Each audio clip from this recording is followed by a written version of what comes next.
Welcome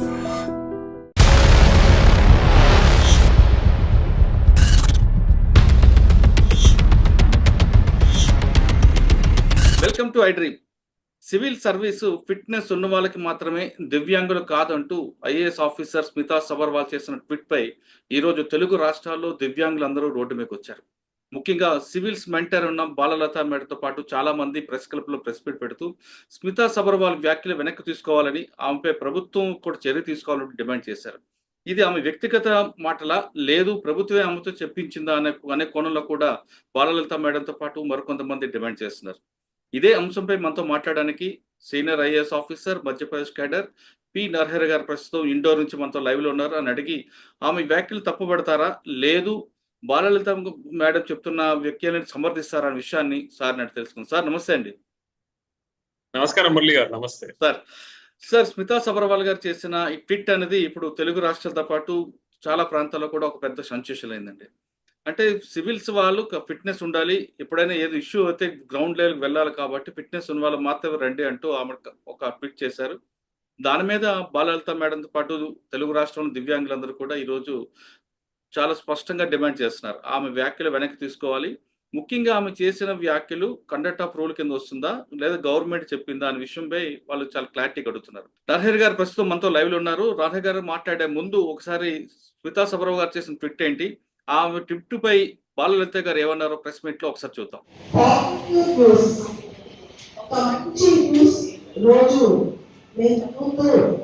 civils విద్యార్థులు కూడా అవి పంచుతూ ఉంటారు.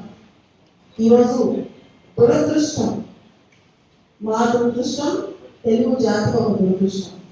ఇలాంటి దురదృష్టకరమైన సంఘటన జరిగినప్పుడు ఖచ్చితంగా నిరసించాల్సిన అవసరం ఉంది, నిరసన తెలియచేయాల్సిన అవసరం ఉంది. ఇక్కడ నిన్న పొద్దున సీనియర్ ఐఏఎస్ స్మితా సబర్వాల్ గారు ఒక ట్వీట్ చేశారు. ఆ ట్వీట్ లో ఒక మాట రాశారు. ఆవిడ ఫిజికల్లీ హ్యాండిక్యాప్, ఫిజికల్లీ ఛాలెంజ్ వాళ్ళని యాక్సెప్ట్ చేస్తారా, ఏ ఏజెంట్స్ కూడా వాళ్ళని హైర్ చేసుకోవు, వాళ్ళకి ఉద్యోగాలు అంటే ఇవి చెప్తున్నారు అన్నమాట. ఏజెంట్స్ వాళ్ళకి ఫిజికల్లీ హ్యాండిక్యాప్ వాళ్ళు ఎంకరేజ్ చేయదు అని. రెండోది, ఒక ఫిజికల్లీ ఛాలెంజ్ సర్జరీ ఆపరేషన్ చేస్తే వాళ్ళు నమ్ముతారా అంటే సర్జన్స్ వద్దు ఫిజికల్లీ హ్యాండిక్యాప్ ఛాలెంజ్ నుంచి అని చెప్పి. అసలు నా మొదటి question, what is her locus standard? ఆవిడ ఎవరిని రాయడానికి, ఆవిడకున్న అధికారం ఏంటి? ఎవరిని రాని వాళ్ళు సర్వీసెస్ లోకి ఎవరి వద్దో, ఏ సర్వీస్ లోకి ఎవరు తీసుకోవాలో అది పబ్లిక్ పాలసీ. పార్లమెంట్ ఉంది, జ్యుడిషియరీ ఉంది. పార్లమెంట్ చట్టాలు చేయగలుగుతుంది, చట్టాలు రైటో రాంగో చట్టాలు జ్యుడిషియరీ ఉంది. ఒక ఐఏఎస్ ఆఫీసర్ స్థాయిలో ఆవిడ సొంతంగా రాస్తుందా, సొంతంగా మాట్లాడుతుందా, తెలంగాణ ప్రభుత్వానికి ప్రతినిధిగా రాస్తుందా? నా క్వశ్చన్. అందరి తరఫున, దివ్యాంగుల తరఫున మొదటి క్వశ్చన్ ఆవిడకి, ప్రభుత్వానికి కూడా. ఇది ప్రభుత్వం ఆలోచన, ఆవిడ ఒక్కదాని ఆలోచన. రెండో క్వశ్చన్, ఒక ఇన్సిడెంట్ ఇండియాలో ఒక ఇన్సిడెంట్ తీసుకుని అసలు ప్రీవియస్ సర్వీస్ ఐఏఎస్ ఐపీఎస్ లాంటి వాటిలో దివ్యాంగులకి ఫిజికల్ ఫిట్నెస్ లేదు అని అందరూ ప్రకటించేసింది. ఐఏఎస్ ఐపీఎస్ చేయడానికి ఫిజికల్ ఫిట్నెస్ కావాలా, మెంటల్ ఫిట్నెస్ కావాలా? ఇది నా రెండో ప్రశ్న. ఆవిడ పరిగెత్తు పనిచేస్తుందా, కార్లెక్కి చాపర్లెక్కి పనిచేస్తుందా? ఎన్ని రోజులు ఆవిడ ఫీల్డ్ వర్క్ లో పరిగెత్తు పనిచేస్తుందో నాకు కావాలి. మూడోది, సివిల్ సర్వీసెస్ లో ఫిజికల్లీ ఛాలెంజ్ వాటికి ఫిట్ గా కాదు, అది చేయలేదు అని ఈవిడేమైనా చేసిందా? అంతకు మించి గవర్నమెంట్ తరఫున రాయడానికి ఇక్కడ కోడ్ ఆఫ్ కండక్ట్ అని చెప్పి ఉంటుంది. గవర్నమెంట్ సర్వెంట్స్ కి ప్రవర్తన నియమావళి అంటారు. ఇప్పటి వరకు బాలలత గారు చెప్పిన సోమాజిగూడ ప్రెస్ క్లబ్ జరిగిన ప్రెస్ మీట్ చూసాం. దీనిపై నరహరి గారి కామెంట్స్ విన్నాం. సార్, మీరు చూశారు, రెండు పక్షాల వాదన విన్నారు. విన్న తర్వాత మీకు క్లారిటీగా ఏమొచ్చిందండి? దీనిపై మీ స్పందన ఏ విధంగా ఉంది? మురళి గారు, బాలలత గారు చేసినటువంటి కమెంట్ ఏదైతే ఉందో, తాను యూట్యూబ్ లో మాట్లాడిన దాన్ని సమర్థిస్తూ నేను కూడా ఒక ట్వీట్ చేయడం జరిగింది. ఓకే. జనరల్ గా స్మితా సబర్వాల్ చాలా హుందాగా, చాలా బాగా అన్ని విషయాల మీద స్పందిస్తూ ఉంటుంది. కానీ ఈ విషయంలో తాను చేసినటువంటి ట్వీట్ నేను సమర్థించడం లేదు.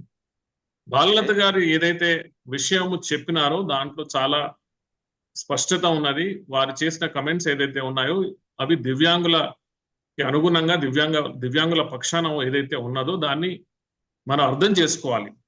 2016లో గౌరవ Supreme Court Rajiv Kumar versus Union of India అనే ఒక చాలా ఇంపార్టెంట్ హిస్టారికల్ కేసులో గౌరవ సుప్రీంకోర్టు ఏదైతే నిర్ణయం తీసుకుందో, ఏదైతే ఆర్డర్ పాస్ చేసిందో దానికి అనుగుణంగా భారత ప్రభుత్వము ఒక పాలసీ డెసిషన్ తీసుకొని దాన్ని అమలు చేస్తూ ఈ పర్సన్స్ విత్ డిసబిలిటీస్ దివ్యాంగుల కోసం సివిల్ సర్వీసెస్ లో group A group B services లో రిజర్వేషన్ ని అమలు చేస్తూ అప్పటి నుంచి రిక్రూట్మెంట్స్ లో వారికి స్థానం ఇవ్వడం జరుగుతూ ఉన్నది. సో దీన్ని మనం చాలా సమగ్రంగా మన భారత గౌరవ సుప్రీంకోర్టు ఇచ్చినటువంటి ఆర్డర్ దానికి అనుగుణంగా భారత ప్రభుత్వం తీసుకున్న నిర్ణయం.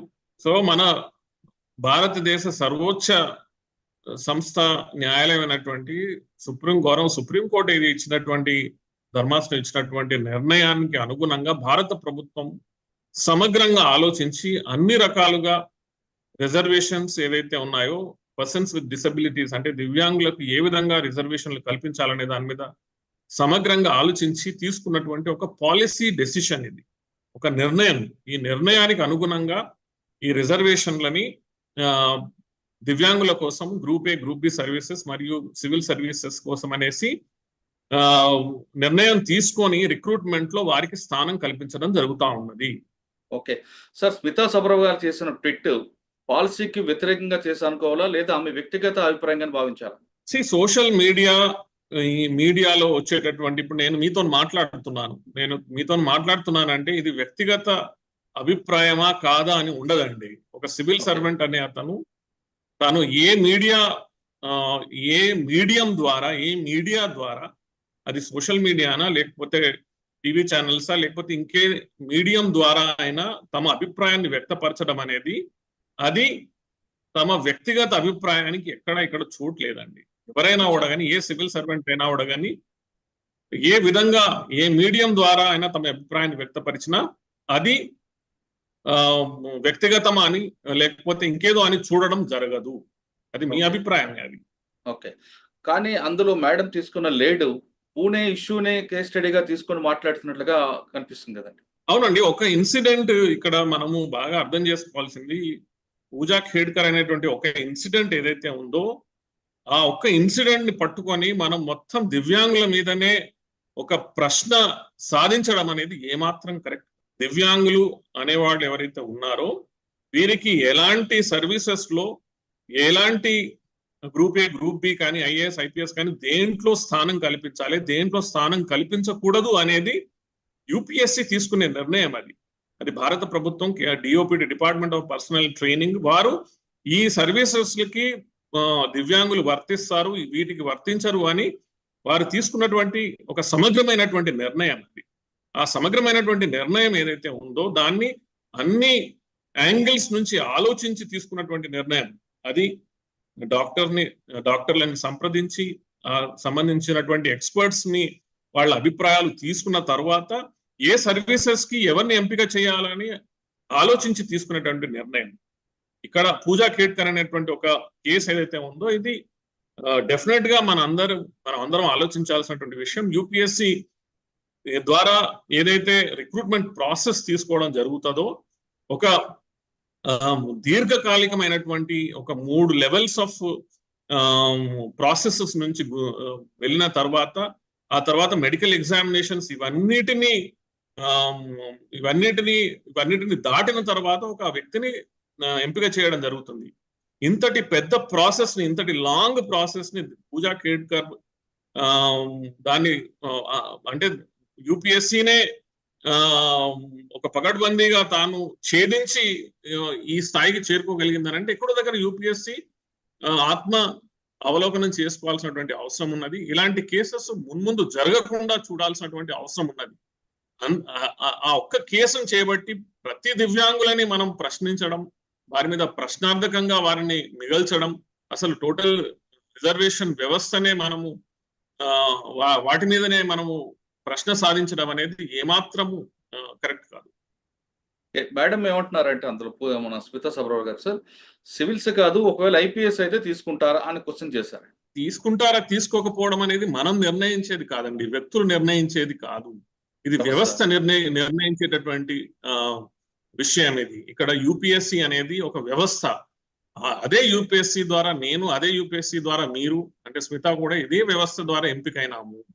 సో ఈ వ్యవస్థ తీసుకున్నటువంటి నిర్ణయం అది సమగ్రంగా అన్ని కోణాల నుంచి ఆలోచించి ఏ సర్వీసెస్ కి ఎవరు వర్తిస్తారు, ఎవరు వర్తించరు, ఎవరు ఉపయోగపడతారు, ఎవరు ఉపయోగపడరు, ఎవరు ఆ సర్వీసెస్ కి న్యాయం చేయగలుగుతారని యూపీఎస్సి అన్ని రకాలుగా ఆలోచించి తీసుకున్నటువంటి నిర్ణయం ఇది. సో దాన్ని మనం ఎలా ప్రశ్నించగలుగుతాం?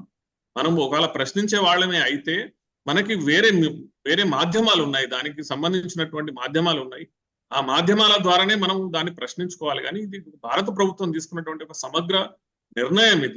ఇది కేవలం భారత ప్రభుత్వమే కాదు, ఇప్పుడు అన్ని రాష్ట్రాలలో కూడా దివ్యాంగుల కోసము గ్రూప్ 1 నుంచి గ్రూప్ 4 వరకు అన్ని సర్వీసెస్ లో కూడా దివ్యాంగుల కోసము రిజర్వేషన్లు కల్పిస్తూ వారిని ఎంపిక చేస్తూ వారి ద్వారా సర్వీసెస్ తీసుకోవడం జరుగుతూ ఉంది. సో ఇవన్నీ ఇంతటి పెద్ద నిర్ణయము అన్ని రాష్ట్రాలు మరియు కేంద్ర ప్రభుత్వం తీసుకున్నటువంటి నిర్ణయాలు ఎంతో మంది ఎక్స్పర్ట్స్ ని స్టేక్ హోల్డర్స్ తోని సమగ్రంగా ఆలోచించిన తర్వాత తీసుకున్నటువంటి నిర్ణయాలు. సో దీన్ని మనం ఈ విధంగా ప్రశ్నించడం ఏమాత్రం కరెక్ట్ కాదు.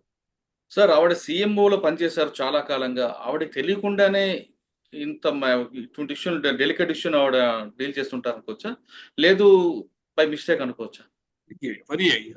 ఎవరు ఏ స్థానంలో ఏ పొజిషన్ లో పనిచేసిన ఆవిడ కానీ ఒక సుదీర్ఘమైనటువంటి అడ్మినిస్ట్రేటివ్ వ్యవస్థలో పనిచేసిన వాళ్ళు, ఎస్పెషల్లీ ఐఏఎస్ ఆఫీసర్స్ ని జర్నలిస్టులు అంటారు. అంటే ఒక పర్టికులర్ సబ్జెక్ట్ మీద అత్యధికమైన ఎక్స్పర్టీస్ కాకుండా అన్ని సబ్జెక్టుల మీద సమగ్రమైనటువంటి అవగాహన కలిగినటువంటి వాళ్ళే IAS officer. Secretary, principal secretary rank వరకు వచ్చిన వాళ్ళు అన్ని డిపార్ట్మెంట్లను పనిచేసి అన్ని డిపార్ట్మెంట్ల ఏ విధంగా నిర్ణయాలు తీసుకుంటారో తెలిసి ఉన్నటువంటి వాళ్ళే ఐఏఎస్ ఆఫీసర్. అందుకని వారు ఈ రకంగా జనరల్, అదే నేను ముందు కూడా చెప్పినాను, స్మితా సబర్వాల్ చాలా వరకు తాను చేస్తున్నటువంటి ట్వీట్స్ లో చాలా కేర్ఫుల్ గా ఉండి చాలా మంచి విషయాల పైన తాను వ్యక్తపరచడం చూసినాము. కాబట్టి ఈ విధమైనటువంటి ట్వీట్ చేయడం అనేది మాత్రం కరెక్ట్ కాదు. ఓకే సార్, ఇప్పుడు మేడం తీసుకున్న ట్వీట్ మీద యాక్షన్ తీసుకునే అవకాశం ప్రభుత్వానికి ఉందంటారా? దీని మీద నేను కమెంట్ చేయలేను. దీన్ని ఏ కోణంలో చూడాలనేది ప్రభుత్వంలో ఉన్న వాళ్ళు పెద్దవాళ్ళు ఆలోచించాల్సినటువంటి విషయం. కానీ ఒకటి, తాను నా అభిప్రాయ ప్రకారం తాను వెంటనే ఇలాంటి విషయం మీద క్లారిఫికేషన్ జారీ చేయాల్సినటువంటి అవసరం ఉండదు. ఎందుకంటే దివ్యాంగుల మనోభావాలని దెబ్బతీసే విధంగా ఇలాంటి విషయాలు మాట్లాడడం కూడా సరికాదు. అదేవిధంగా మన భారతదేశంలో ఈ రిజర్వేషన్ వ్యవస్థలు ఏవైతే ఉన్నాయో ఇవన్నీ ఎన్నో సంవత్సరాల కాలాలలో ఎన్నో రకాలుగా ఎన్నో విషయాల మీద, అది ఎస్సీలా, ఎస్టీలా, ఓబీసీలా, ఈడబ్ల్యూఎస్ లేకపోతే దివ్యాంగుల, ఇవన్నిటి మీద ఎంతో సుదీర్ఘ కాలంలో జరిగినటువంటి ఘర్షణలు, సంఘర్షణలు, కొట్లాటలు, దీనిపైన జరిగినటువంటి యుద్ధాలు, దీనిపైన జరిగినటువంటి ఎన్నో రకాల ఆందోళనలు, ఇవన్నిటి తరువాత వచ్చినటువంటి వ్యవస్థ మన భారతదేశంలో చాలా ఎక్స్పీరియన్స్డ్ వ్యక్తులు, ఎక్స్పర్ట్స్ మరియు సామాజిక పరంగా సమాజానికి ఏది మంచి జరగాలో అనేది దాని విషయాల మీద ఆలోచించి తీసుకున్నటువంటి నిర్ణయాలు ఇవన్నీ. వీటన్నిటి మీద స్పందించే ముందు ప్రతి ఒక్కరూ, అది సివిల్ సర్వెంట్సా లేకపోతే ఇంకెవరైనా అవడానికి చాలా బాధ్యతతో కూడినటువంటి మాటలు మాట్లాడితే చాలా బాగుంటుంది. ఇప్పటికైనా ఈ వివాదం మరింత పెరగకుండా ఉండాలంటే స్మితా సబర్వాల్ గారు తానుపై చేసిన ట్వీట్ పై క్లారిఫైన్ ఇవ్వాలి, లేదా వ్యాఖ్యలు వెనక్కి తీసుకుంటే ఈ వివాదం ఇక్కడితో సర్దుముడుగుతుంది అంటున్నారు నరహరి గారు. ఒక బాధ్యత గల పోస్ట్ లో ఉన్న ఆమె ఒకసారి మాట్లాడేటప్పుడు మీడియాతో మాట్లాడితే అది వ్యక్తిగత అభిప్రాయం కింద పరిగణలోకి తీసుకోరు, అది వ్యవస్థ మాట్లాడినట్లుగా వస్తుంది. కాబట్టి ఈ వివాదానికి ఆమె కరెక్ట్గా చెక్ పెట్టాల్సిన అవసరం ఆమె పైన ఉంది. ఇకపై కూడా ఎవరు మాట్లాడినా మీడియాతో మాట్లాడినప్పుడు 1-2 సార్లు ఆలోచించి బాధ్యతగా మాట్లాడాలి. బాధ్యత తీసుకొని మాట్లాడాలి, లేదంటే మీరు చాలా ప్రాబ్లమ్స్ ఇరుక్కునే అవకాశం ఉందంటూ నరహరి గారు చెప్తున్నారు. ఇది స్మితా సబర్వాల్ గారి ట్వీట్ పై నరహరి గారి అభిప్రాయం. వచ్చే అంశంలో మళ్ళీ కలుద్దాం. అంతవరకు నమస్తే. Thank you sir. Thank you very much అండి. థ్యాంక్ యూ మురళి గారు. నమస్తే.